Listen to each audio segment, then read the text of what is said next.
ബംഗാൾ കഴിഞ്ഞാൽ പിന്നെ നടക്കുന്നത് അസം, തമിഴ്നാട്, കേരളം, പിന്നെ പുതുച്ചേരിയാണ്.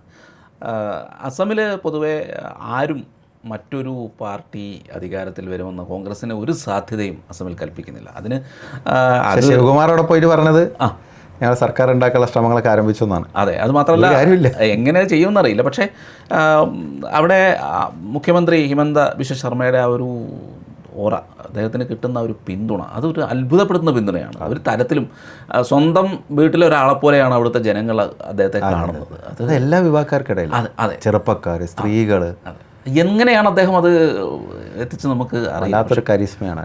അത് അപ്പോൾ അസമിലൊരു എക്സിറ്റ് പോളുകൾ പൂർണ്ണമായും വിശ്വസിക്കുന്ന ഘട്ടമാണെന്നാണ് തോന്നുന്നത്. അതായത് അവിടുത്തെ ഏജൻസികൾക്ക്, എക്സിറ്റ് പോൾ ചെയ്ത ഏജൻസികൾക്ക് ഒരു പണിയില്ലാത്ത സ്ഥലം അസമാണ്. കാരണം പ്രൊജക്ഷൻ എന്തെങ്കിലും ഒന്ന് കൊടുക്കുക എന്നുള്ളത് മാത്രമേ ഉള്ളൂ. കാരണം അത്രയ്ക്കും ഏകപക്ഷീയമായൊരു മത്സരമായിരുന്നു. കാരണം കോൺഗ്രസ് പിക്ചറിലേ ഇല്ല എന്നുള്ളതാണ് വസ്തുത. കാരണം കോൺഗ്രസ്സിന് അവിടുത്തെ ഡെമോഗ്രഫി അനുസരിച്ച്, അവിടുത്തെ ഒരു സാഹചര്യം, വിവിധ റീജിയൻസ് അനുസരിച്ച് കോൺഗ്രസ്സിന് പ്രസക്തി ഇല്ല എന്നുള്ളതാണ്. അതായത് ലോവർ ആസാമിലും ബരാക് വാലിയിലും മാത്രമാണ് കോൺഗ്രസ്സിന് സ്വാധീനമുള്ളത്. എവിടെയാണ്? ബംഗ്ലാദേശി കുടിയേറ്റക്കാരുള്ള മേഖല. അതായത് ബംഗ്ലാദേശിൽ നിന്ന് പല കാലങ്ങളിലായിട്ട് അസമിൽ വന്ന് കുടിയേറിയ ആളുകൾ, അവരുടെ പിന്തുണക്കാർ ഇപ്പോഴും കുടിയേറ്റം നടന്നിട്ടുണ്ട്. അടുത്ത കാലത്തൊക്കെ BJP വന്നതിന് ശേഷം കുറവായിരിക്കും, അതിന് മുമ്പ് നടന്നിട്ടുണ്ട്. അപ്പോൾ ഈ ബ്രഹ്മപുത്ര നദിക്ക് അടുത്തുള്ള പ്രദേശങ്ങൾ, ലോവർ ആസാമിലെ പല മേഖലകൾ, അപ്പോൾ ഇവിടെയാണ് മുസ്ലിം ഭൂരിപക്ഷമാണ്. മുസ്ലിം എന്ന് ഒരിക്കലും പറയാൻ പറ്റില്ല. അസമിലെ ഇൻഡിജീനിയസ് ആയുള്ള മുസ്ലിങ്ങൾ BJPയോട് അനുഭവം പുലർത്തുന്നവരാണ്. ഹിമന്ത ബിശ്വ ശർമ്മയ്ക്ക് അവർക്കിടയിൽ നല്ല കമാൻഡ് ഉണ്ട്. അതുകൊണ്ടാണ് ഈ തുടർച്ചയായിട്ട് അധികാരത്തിൽ വരുന്നത്. അതൊരു ഫാക്ടറാണ്. പക്ഷേ ഈ മിയ മുസ്ലിങ്ങൾ എന്ന് പറഞ്ഞാൽ ബംഗ്ലാദേശിൽ നിന്ന് കുടിയേറിയ ആ ഒരു മുസ്ലിങ്ങളുണ്ട്. അവരെ അംഗീകരിക്കാൻ അവിടുത്തെ അസമീസ് ഭാഷ സംസാരിക്കുന്ന തനത് മുസ്ലിങ്ങളും റെഡിയല്ല. അവരുടെ അവകാശങ്ങൾ ഇവർ ഈ അന്യ നാട്ടുകാർ വന്ന് കൈക്കലാക്കുന്നു എന്നുള്ളത് അവിടുത്തെ വലിയൊരു വിഷയമാണ്. അപ്പോൾ കോൺഗ്രസ് പക്ഷേ ഇപ്പോൾ ഈ പറയുന്ന ലോവർ ആസാം, ബരാക് വാലി, അതായത് ഈ 7 ഡിസ്ട്രിക്റ്റ് മിയ മുസ്ലിങ്ങൾക്ക് ഭൂരിപക്ഷമുള്ള സ്ഥലം, അവിടെ മാത്രമാണ് കേന്ദ്രീകരിക്കുന്നത്. അതിനപ്പുറത്തേക്ക് കോൺഗ്രസ്സിന് ഒരു സ്വാധീനമില്ലാത്ത വല്ലാത്തൊരു അവസ്ഥയിലേക്കാണ് പോയിരിക്കുന്നത്. കാരണം 15 വർഷം കോൺഗ്രസ് തുടർച്ചയായിട്ട് ഭരിച്ചൊരു സംസ്ഥാനമാണ് തരുൺ ഗൊഗോയ്, അസം. ഇപ്പം തരുൺ ഗൊഗോയുടെ മകൻ ഒന്നുമില്ല, അതിൻ്റെ ഒരു നിഴൽ മാത്രമാണ്. കാരണം യാതൊരു സ്വാധീനവും ഇല്ലാത്ത ഒരു ലീഡറാണ്. പിന്നെ അവശേഷിക്കുന്ന 2 ഹിന്ദു നേതാക്കൾ അടുത്ത കാലത്ത്, അതായത് ഈ തെരഞ്ഞെടുപ്പിന് ഒരു കുറച്ച് മുമ്പ് BJPയിൽ എത്തുകയും ചെയ്തു. ഒന്ന് പ്രദ്യുത് ബോർദലോയ്, അതിനു മുമ്പ് ഭൂപേൻ. അപ്പോൾ ഈ 2 പേരും അത്യാവശ്യം സ്വാധീനമുള്ള 2 ലീഡേഴ്സാണ്. എനിക്ക് തോന്നുന്നു കഴിഞ്ഞ പ്രാവശ്യം നമ്മൾ ഇവരെ പറ്റി ചർച്ച ചെയ്തത് പോലുമാണ്. അതെ. അപ്പോൾ അതാണ് സാഹചര്യം. അപ്പോൾ ഇതാണ് പ്രശ്നം. അപ്പം കോൺഗ്രസിനെ സംബന്ധിച്ച് കോൺഗ്രസ് ഇത്തവണ പൂർണ്ണമായും കേന്ദ്രീകരിച്ചിരുന്നത് ഈ പറയുന്ന മുസ്ലിം ഡൊമിനേറ്റഡ് റീജിയൻസിലാണ്. പക്ഷേ അപ്പർ ആസാം, സെൻട്രൽ ആസാം, പിന്നെ അതുകൂടാതെ ഈ ഒരു ബരാക് വാലിയിലെ ചില പ്രദേശങ്ങൾ, ഈ മേഖലകളിൽ നോർത്ത് ആസാം BJP ശരിക്കും ഒരു വെർച്വൽ സ്വീപ്പിലേക്കാണ് പോയിരിക്കുന്നത്. അതുമാത്രമല്ല BJPയുടെ സഖ്യം എന്ന് പറയുമ്പം AGP ഉണ്ട്, അതുകൂടാതെ തന്നെ ബോഡോ പീപ്പിൾസ് ഫ്രണ്ട് BPF ഉണ്ട്. അപ്പോൾ ഇതൊരു വലിയൊരു അലയൻസ് ആയിട്ട് മാറിയിരിക്കുകയാണ്. അപ്പം ഈ പറയുന്ന ആസാമിലെ ഒരു 60% വരുന്ന ഹിന്ദുക്കളിൽ ഏതാണ്ട് 90% ഹിമന്ത ബിശ്വ ശർമ്മയ്ക്കൊപ്പമാണ്, BJPക്കൊപ്പമാണ്. അപ്പോൾ കോൺഗ്രസിനെ സംബന്ധിച്ച് ഇത്തവണ കോൺഗ്രസ്സിനൊരു 20-25 സീറ്റ് കിട്ടിയാൽ ഭാഗ്യം. അത് തന്നെ ഈ പറയുന്ന മുസ്ലിം ഡൊമിനേറ്റഡ് ആയുള്ള റീജൻസിൽ നിന്ന് മാത്രമേ കിട്ടുള്ളൂ. കോൺഗ്രസ് വേറൊരു പൊളിറ്റിക്സ് അവിടെ കളിക്കുന്നില്ല എന്നുള്ളതാണ്. അത് കോൺഗ്രസ് പൊതുവേ അങ്ങനെ ഒരു പാർട്ടിയായി ദേശീയ തലത്തിൽ മാറിക്കഴിഞ്ഞു. അല്ല, അത് എന്തുകൊണ്ടാണെന്ന് മനസ്സിലായി. എങ്ങനെ ഒരു ഡെമോഗ്രഫി എന്ന് പറയുന്നത് ഒരു നാട്ടിലെ പ്രധാനപ്പെട്ട ഒരു വിഷയമാണ്. അപ്പോൾ എല്ലാ വിഭാഗങ്ങളെയും കൂടെ നിർത്താതെ എങ്ങനെ കോൺഗ്രസ് അധികാരം പിടിക്കും? ഇപ്പോൾ അസമിൽ 35% വരുന്ന വിഭാഗം മുസ്ലിങ്ങളാണ്. അതിൽ തന്നെ ബഹുഭൂരിപക്ഷം ബംഗ്ലാദേശിൽ നിന്ന് കുടിയേറി വന്ന ആളുകളാണ്, അല്ല അവരുടെ ആ ഒരു ഒറിജിനുള്ള ആളുകളാണ് മിയ മുസ്ലിങ്ങൾ എന്ന് പറയും. അപ്പോൾ ഇവർക്കിടയിൽ മാത്രം പ്രവർത്തിച്ചുകൊണ്ട്, ഇവരുടെ പിന്തുണ മാത്രം തേടിക്കൊണ്ട് ഒരു പൊളിറ്റിക്കൽ പാർട്ടി, അതൊരു ദേശീയ പാർട്ടിയെ വർഷങ്ങളോളം ഇന്ത്യ ഭരിച്ചിരുന്ന ഒരു പാർട്ടി, ആ രീതിയിലുള്ളൊരു ടാക്ടിക്സാണ് അവിടെ പയറ്റിക്കൊണ്ടിരിക്കുന്നത്. അതെ, അത് ഈ പറയുമ്പോൾ എനിക്ക് തോന്നുന്നത് ഇന്ത്യ മുഴുവൻ ഒരു ദേശവിരുദ്ധ, ദേശീയതാ വിരുദ്ധ, ഒരു ഹിന്ദു വിരുദ്ധ, ഇസ്ലാമിക പ്രീണനം നടത്തുന്ന ഒരു പാർട്ടിയായിട്ട് കോൺഗ്രസ് മാറിയിരിക്കുന്നു. തീർച്ചയായും എനിക്ക് തോന്നുന്നത് കേരളത്തിൽ നിന്നുള്ള ആളുകളുടെ ഒരു ഉപദേശം കൊണ്ടാണെന്നാണ് എനിക്ക് തോന്നുന്നത്. കാര്യം കേരളത്തിൽ അങ്ങനെയാണല്ലോ. അപ്പോൾ അത് വെച്ചിട്ടായിരിക്കും. അല്ലെങ്കിൽ കോൺഗ്രസിനെ സംബന്ധിച്ചിടത്തോളം ഇന്ത്യ മുഴുവൻ അതിനൊരു ബേസ് ഉണ്ട്. എന്തൊക്കെ പറഞ്ഞാലും കോൺഗ്രസ് വേണമെന്ന് വെച്ചാൽ ഉയർത്തിക്കൊണ്ടുവരാൻ കഴിയുന്ന ഒരു സംഘടനയാണ്. കോൺഗ്രസിൻ്റെ ഒരു മിനിമം വോട്ടുണ്ട്, എവിടെയും. ഗുജറാത്തിൽ പോലെ 20% വോട്ട്. അതെ. അപ്പോൾ ഈ എല്ലാ സ്ഥലത്തും, മധ്യപ്രദേശ് ആയിക്കോട്ടെ, രാജസ്ഥാൻ ആയിക്കോട്ടെ, വടക്കേന്ത്യൻ സ്റ്റേറ്റുകളായിക്കോട്ടെ, ഹരിയാന ആയിക്കോട്ടെ, ഇവിടെയെല്ലാം കോൺഗ്രസിന് ഒരു എല്ലായിടത്തും ഇന്ത്യ മുഴുവൻ കോൺഗ്രസിന് വേണമെങ്കിൽ ഉയർന്നു വരാൻ കഴിയുന്ന രീതിയിലുള്ള പാകപ്പെട്ട അവിടെ കിടപ്പുണ്ട്. അതൊരു ബേസാണ്. പക്ഷെ അത് ഉയർത്തിക്കൊണ്ടുവരാനോ ഒന്നും ശ്രമിക്കാതെ ദേശവിരുദ്ധ ഇവർക്ക് ആരാണ് ഈ ബുദ്ധി ഉപയോഗിക്കുക? എനിക്ക് തോന്നുന്നു ഇന്ത്യ വിരുദ്ധരായിരിക്കും ഈ ബുദ്ധി ഉപയോഗിച്ച് കൊടുക്കുന്നത്, അല്ലാതെ നമുക്ക് പറയാൻ കഴിയും. ഇപ്പോൾ ഈ ഗൗരവ് ഗൊഗോയ് തന്നെ ഒരുപാട് ഗുരുതര ആരോപണങ്ങളാണ് നേരിടുന്നത്. പാകിസ്ഥാനിലടക്ക് പോയി സന്ദർശിച്ചിട്ടുണ്ട്, അവിടുത്തെ ISI ആയിട്ട് അദ്ദേഹത്തിന് ബന്ധമുണ്ടെന്നുള്ള ആ രീതിയിലുള്ള ആരോപണമൊക്കെ ഹിമന്ത ബിശ്വ ശർമ്മ തന്നെ വളരെ തെളിവുകൾ സഹിതം ഉന്നയിച്ചിരിക്കുകയാണ്. ഒരു മറുപടി പോലും പറയാൻ പറ്റുന്നില്ല. ഹിമന്ത ബിശ്വ ശർമ്മയ്ക്കെതിരെ ഉന്നയിച്ച ആരോപണം പൊട്ടിപ്പാളിസായി. അതെ അതെ, അത് മാത്രമല്ല ഹിമന്ത ബിശ്വ ശർമ്മ ആരായിരുന്നു? അതെ, കോൺഗ്രസ് വൃത്തികേടുകൊണ്ട് കോൺഗ്രസ് വിട്ട് BJP വന്ന ഒരു മനുഷ്യനാണ്. പക്ഷേ BJP എത്തിയതിനു ശേഷം ആ ഒരു ലീഡർ എത്ര മികച്ച രീതിയിലുള്ള ഒരു പ്രൊഫൈലിലേക്ക് എത്തി എന്നുള്ള. ഒന്നാമത് വളരെ ജനകീയനാണ്, ഒരുപാട് സാമൂഹ്യക്ഷേമ പദ്ധതികൾ ആവിഷ്കരിച്ചിട്ടുണ്ട്, എല്ലാ വിഭാഗം ജനങ്ങളുടെയും എന്താ പറയുക വികസനം ലക്ഷ്യമിട്ടുള്ള ഒരുപാട് പദ്ധതികൾ അവിടെ കൊണ്ടുവന്നിട്ടുണ്ട്. കാരണം ആസം എന്നൊക്കെ പറഞ്ഞാൽ നമുക്കറിയാം, തരുൺ ഗൊഗോയുടെ 15 വർഷത്തെ ഭരണത്തിൽ ഒരു വികസനം അവിടെ ഉണ്ടായിട്ടില്ല. പക്ഷേ ആ രീതിയിൽ ഞാൻ പറഞ്ഞില്ലേ, ഈ തൊപ്പിയൊക്കെ ഇട്ട മുസ്ലിം കുട്ടികളൊക്കെ പിറകെ നടക്കുകയാണ് മുഖ്യമന്ത്രി ഒരു നോക്ക് കാണാനും സെൽഫി എടുക്കാനും. കാരണം അത്രയും പോപ്പുലറാണ് അദ്ദേഹം, എക്സ്ട്രീംലി പോപ്പുലറായ, അതായത് ആൻറ്റി ഇൻകംബൻസി ഇല്ലാത്ത ഒരു സ്റ്റേറ്റ്. ഇപ്പോൾ നിലവിൽ ഈ ഇത്രയും സംസ്ഥാനങ്ങളിലേക്ക് തെരഞ്ഞെടുപ്പ് നടക്കുമ്പോൾ 4 സംസ്ഥാനം ഒരു കേന്ദ്രഭരണ പ്രദേശത്തേയും തെരഞ്ഞെടുപ്പ് നടക്കുമ്പോൾ ആൻറ്റി ഇൻകംബൻസി എന്നൊരു സാധനം ഇല്ല, അതൊരു പ്രോ ഇൻകംബൻസി ഉള്ള ഏക സംസ്ഥാനം അസമാണ്. കാരണം അദ്ദേഹത്തിൻ്റെ ആ ഒരു ഓറ ചെയ്യുന്നുണ്ട്, വർക്ക് ചെയ്യുന്നുണ്ട്, ജോലി ഒരുപാട് ചെയ്യുന്നുണ്ട്, ഒരുപാട് കാര്യങ്ങൾ അവിടെ ചെയ്തിട്ടുണ്ട്. അതുകൂടിയാണ്, അല്ലാതെ വെറുതെ ഒരു ഓറ മാത്രം ഉണ്ടാക്കിക്കൊണ്ട് കോൺഗ്രസ് പാർട്ടിയെ പോലെ വോട്ട് കിട്ടില്ലല്ലോ. കാരണം രാഹുൽ ഗാന്ധി വന്ന് കൈവീശിയ വോട്ട് കിട്ടുന്ന പോലെ കിട്ടില്ല. അപ്പം അതൊരു വലിയ ഘടകം. അപ്പം 126 മണ്ഡലങ്ങളാണ് അസമിലുള്ളത്. അപ്പോൾ ഇത്തവണ ഏറ്റവും ചുരുങ്ങിയത് ഒരു 90 മണ്ഡലങ്ങളെങ്കിലും BJP സഖ്യം വിജയിക്കുമെന്നാണ് പൊതുവെ എല്ലാ എക്സിറ്റ് പോളും പറഞ്ഞത്. അത് ചിലപ്പോൾ 100 കടന്നേക്കാന്നുള്ള ഒരു ഇത് വരുന്നത്. ഹരിയാന പോലെയുള്ള സമയത്ത് എക്സിറ്റ് പോളുകൾക്ക് പറ്റിയ ചില ഇത് നോക്കുന്ന സമയത്ത് ഇപ്പോൾ ഇത്രയും പിന്തുണയുണ്ടെങ്കിൽ പറയാൻ കഴിയില്ല, ചിലപ്പോൾ അതിനപ്പുറം കയറി. അതെ അതെ അതെ അതെ, 100 കടക്കും, 100 അവരുടെ ടാർഗറ്റ് എന്നാ പറയുക. അങ്ങനെയാണ് ഇതുവരെ അസമിൽ ആ ഒരു നേട്ടം ആർക്കും കിട്ടിയില്ല, കോൺഗ്രസിന് പോലും പറ്റില്ല പണ്ടത്തെ. അതെ, അപ്പോൾ അസമിൻ്റെ ഏകദേശം, അതായത് ഇനിയിപ്പോൾ ഇന്ത്യൻ വോട്ടർമാരാണ്, അത് എങ്ങനെയാകുമെന്നൊന്നും നമുക്ക് പറയാൻ കഴിയില്ല. പക്ഷേ എങ്കിൽ പോലും പൊതുവേ നമുക്കൊരു സ്ഥലത്തെ ഒരു തരംഗം കണ്ടാൽ നമുക്കത് മനസ്സിലാകും. അപ്പോൾ അസമിൻ്റെ കാര്യത്തിൽ ഏകദേശം വിധി നിർണ്ണയിച്ച് കഴിഞ്ഞിരിക്കുന്നു എന്നാണ് ഒരു പക്ഷേ കോൺഗ്രസ് പോലും പറയുന്ന ആ ഒരു സാഹചര്യത്തിലാണ്. പക്ഷേ തമിഴ്നാട് വ്യത്യസ്തമായ പൊളിറ്റിക്സ് ഉള്ള ഒരു സ്ഥലം, ഏറ്റവും കൂടുതൽ വലിയ ഹിന്ദു പോപ്പുലേഷനുള്ള ഒരു സംസ്ഥാനമാണ്. പക്ഷേ ക്ഷേത്രങ്ങളിൽ പോകുന്ന എല്ലാ ദിവസവും തൊട്ട് നടക്കുന്ന ഭസ്മം തൊട്ട് നടക്കുന്ന മൃഗഭക്തരായ ആളുകൾ. അതെ അതെ, അങ്ങനെ. പക്ഷേ ഹിന്ദുത്വ പാർട്ടി എന്ന് പറയുന്ന BJPക്ക് അവിടെ ഒരു വലിയ സ്വാധീനമില്ല.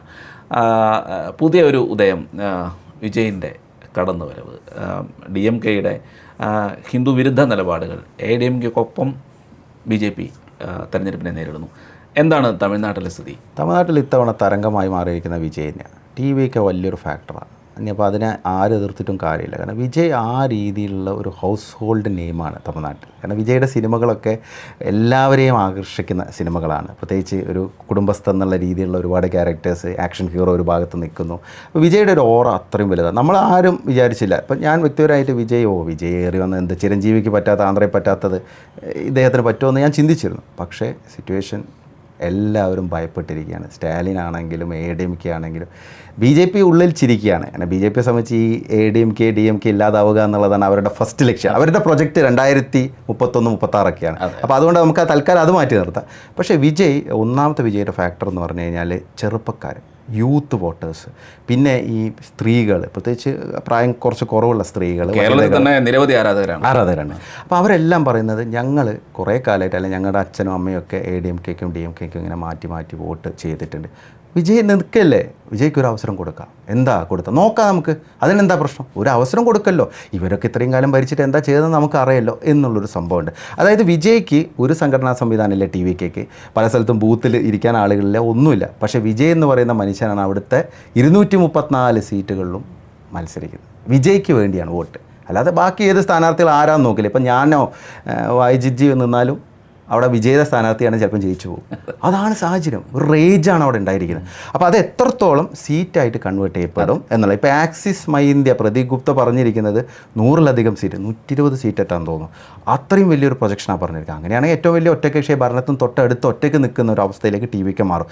അത്രയും ഉണ്ടാവുമെന്ന് പ്രതീക്ഷിക്കുന്നില്ല. പക്ഷേ അങ്ങനെയാണെങ്കിൽ പോലും, കാരണം തമിഴ്നാട്ടിലെ ഏതാണ്ട് ഒരു 40% വരുന്ന ജനവിഭാഗം 39 വയസ്സിന് താഴെയുള്ളവരാണ്.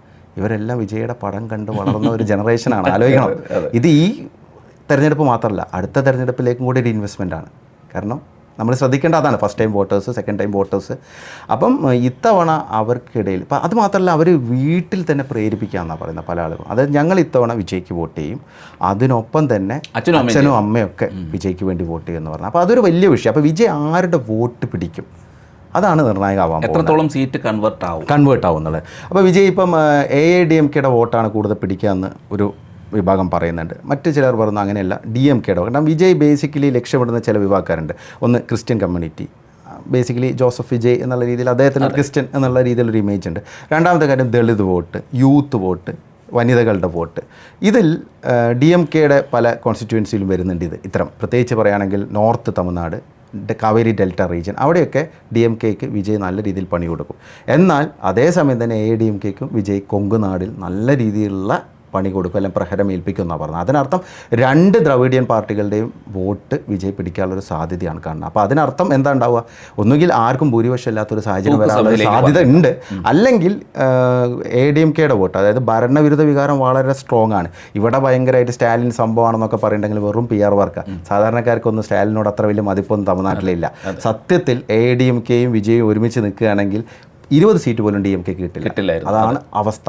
പക്ഷേ ആ രീതിയിൽ ഈ പ്രതിപക്ഷ അനൈക്യം, അതായത് ഈ പറയുന്ന ഭരണവിരുദ്ധ വികാരം എന്ന് പറയുന്ന ആ വോട്ടുകൾ വല്ലാത്ത രീതിയിൽ ഭിന്നിക്കുകയാണെങ്കിൽ ചിലപ്പം ചെറിയൊരു ഭൂരിപക്ഷത്തിന് DMK സഖ്യം, കാരണം 26 കക്ഷികളെയൊക്കെ ചേർത്തിട്ട് പേടിച്ചിട്ടാണ് സ്റ്റാലിൻ അങ്ങനെ ഒരു സഖ്യം SDP ഉൾപ്പെടെ.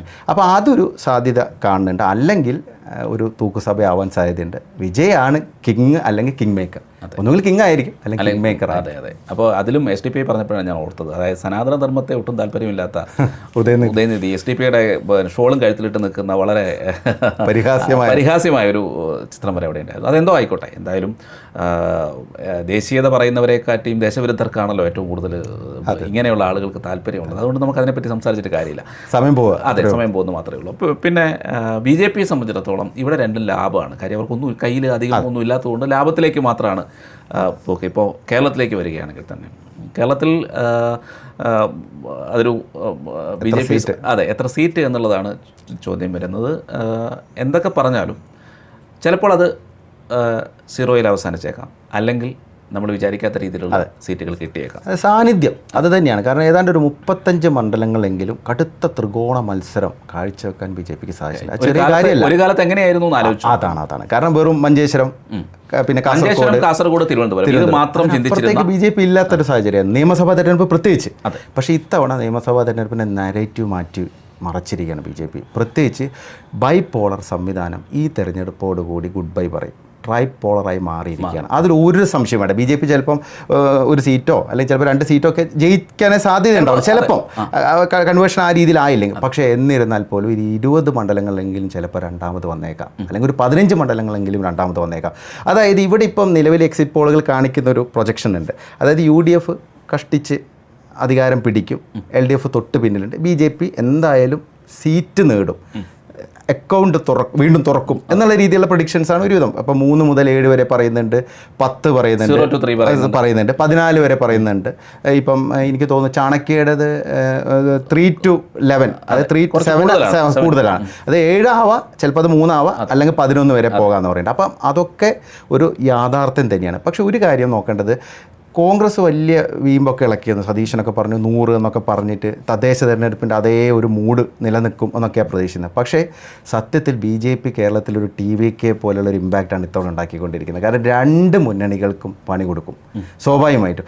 ഒന്ന് UDF. ഇപ്പോൾ UDFനെ സംബന്ധിച്ച് UDF 100, 90 ഒക്കെ പ്രതീക്ഷിച്ച UDF ആ രീതിയിൽ എത്താനുള്ളൊരു സാഹചര്യം ഇല്ലെങ്കിൽ അതിന് കാരണം BJP പിടിക്കുന്ന ഭരണവിരുദ്ധ വികാരം ഉള്ള വോട്ടുകളാണ്. അതായത് ഭരണവിരുദ്ധ വികാര വോട്ടുകളുടെ ഒരു പോർഷൻ എന്തായാലും BJP പിടിക്കും. പ്രത്യേകിച്ച് BJPക്ക് വിജയസാധ്യതയുള്ള സ്ഥലങ്ങളിൽ, തിരുവനന്തപുരം പോലുള്ള സ്ഥലം, പല മേഖലയും, തൃശ്ശൂർ, അപ്പോൾ അങ്ങനെ പല സ്ഥലങ്ങളിലും BJP അത് പിടിക്കും.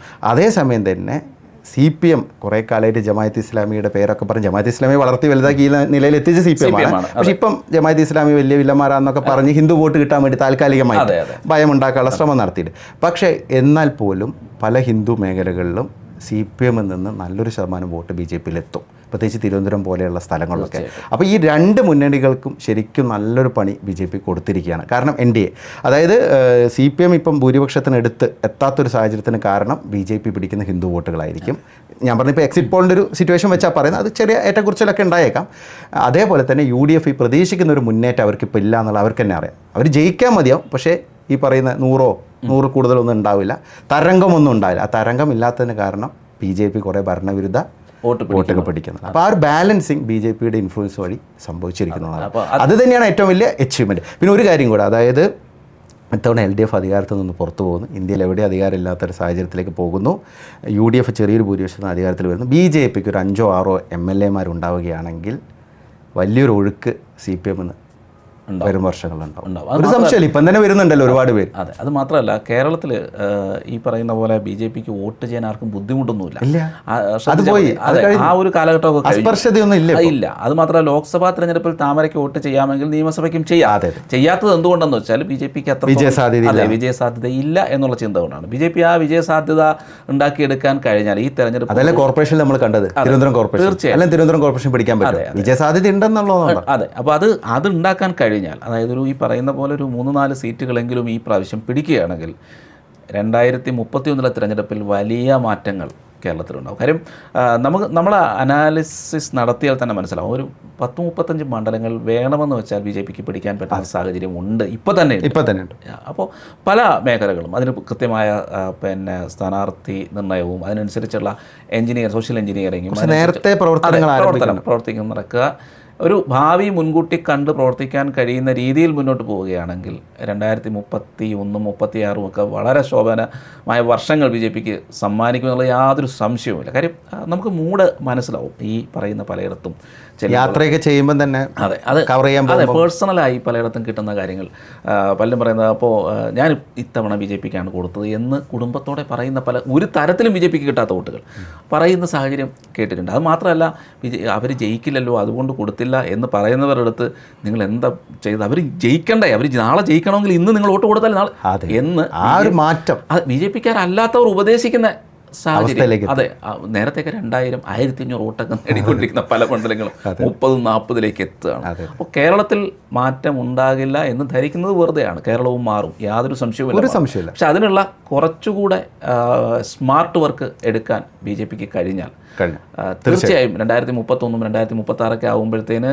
വലിയ മാറ്റങ്ങൾ അതുണ്ടാകേണ്ടതാണ്. സ്വാഭാവികമായി ഉണ്ടായില്ലെങ്കിൽ കേരളവും സാധാരണക്കാർക്ക് ജീവിക്കാൻ പറ്റാത്ത സാഹചര്യത്തിലേക്ക് മാറും എന്നുള്ളതൊരു സത്യമാണ്. നമ്മൾ ഈ 2 മുന്നണികളും, ഒരു മുന്നണി ജമാഅത്തെ ഇസ്ലാമിയെ പിന്തുണയ്ക്കുന്നു, ഒരു മുന്നണി SDP കൂടെ നിർത്തുന്നു.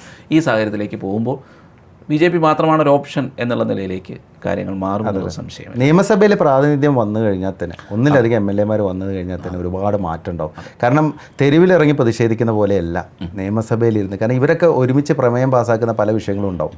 ഇപ്പോൾ പലസ്തീൻ വിഷയത്തിൽ ഒരുമിച്ച് ചേർന്ന് അങ്ങ് പ്രമേയം പാസ്സാക്കുക, അല്ലെങ്കിൽ എന്തെങ്കിലും വഖഫ് അത് ഇതെന്നൊക്കെ പറയും. ഇനി എന്തായാലും ഒരു ഡിസെൻഡിങ് നോട്ട് ഉണ്ടാവുകയാണെങ്കിൽ തീർച്ചയായിട്ടും അതുമാത്രമല്ല BJP MLA വലിയൊരു പ്രാധാന്യം ലഭിക്കും സ്വാഭാവികമായിട്ടും. കാരണം ഇപ്പോൾ തിരുവനന്തപുരം മേയർക്ക് കിട്ടുന്നൊരു വാർത്താ പ്രാധാന്യം, ബാക്കി എത്ര മേയർമാരുണ്ടെന്ന് ആർക്കും അറിയില്ല. അപ്പോൾ അതാണ് സാഹചര്യം. അപ്പോൾ ആ ഒരു രീതിയിൽ നമുക്ക് പ്രതീക്ഷിക്കാം BJPയെ സംബന്ധിച്ചിടത്തോളം. എന്തായാലും BJPയുടെ വർക്ക് അല്ലെങ്കിൽ ഇതുവരെ ചെയ്തതോ അല്ലെങ്കിൽ ഇതിനപ്പുറത്തേക്കുള്ള മാറ്റങ്ങൾ BJPയും വരുത്തേണ്ടതുണ്ട്. കാര്യം പലപ്പോഴും പാർട്ടിയെ ഓടിച്ചിട്ട് പിടിച്ച് ആൾക്കാർ വോട്ട് ചെയ്യുന്ന സാഹചര്യമാണ് പലപ്പോഴും ഓട്ടോമാറ്റിക്കലി. അതെ, പാർട്ടി ചോദിച്ചില്ലെങ്കിലും ഞങ്ങൾ BJPക്ക് വോട്ട് ചെയ്യുന്ന ആളുകൾ വേറൊരു പാർട്ടിക്കുമില്ല. ആ രീതിയിൽ ആളുകൾ മാറിയിരിക്കുകയാണ്. അപ്പോൾ അത് വോട്ടിലേക്കും സീറ്റിലേക്കും കൊണ്ടുവരാനുള്ള വർക്ക് BJPക്ക് ചെയ്യാൻ കഴിഞ്ഞാൽ 2031 വലിയ മാറ്റങ്ങൾ കേരളത്തിൽ ഉണ്ടാകും. അപ്പോൾ ഇതാണ് പൊതുവെ. പിന്നെ പുതുച്ചേരിയെ പറ്റി നമുക്ക് പുതുച്ചേരി ഭരണം വീണ്ടും NDA തന്നെ നിലനിർത്തും. കാരണം അവിടുത്തെ മുഖ്യമന്ത്രി വളരെ പോപ്പുലറാണ്, രംഗസ്വാമി. അപ്പോൾ അതുകൊണ്ട് തന്നെ NR കോൺഗ്രസ് BJP സഖ്യം വീണ്ടും അധികാരത്തിൽ വരും എന്നുള്ള ഒരു എല്ലാ എക്സിറ്റ് പോളും പറഞ്ഞു കഴിഞ്ഞു. അപ്പോൾ ഈ ഒരു സാഹചര്യത്തിൽ ഇപ്പോൾ ഇത്രയും ഇലക്ഷന് റിസൾട്ടിന് മുന്നേ നമുക്ക് എന്തായാലും റിസൾട്ടിന് ശേഷം നമുക്ക് വിശദമായ വിശകലനം നടത്തേണ്ടി വരും. ഇതിനനുസരിച്ച് നമ്മൾ പറഞ്ഞതാണോ അല്ലെങ്കിൽ നമ്മൾ വിശകലനം ചെയ്തതാണോ, ജനങ്ങളുടെ മനസ്സിലുണ്ടായിരുന്നത് എന്താണ് എന്നുള്ളത് നമുക്ക് ഇലക്ഷൻ റിസൾട്ടിന് ശേഷം നമുക്ക് പറയാം.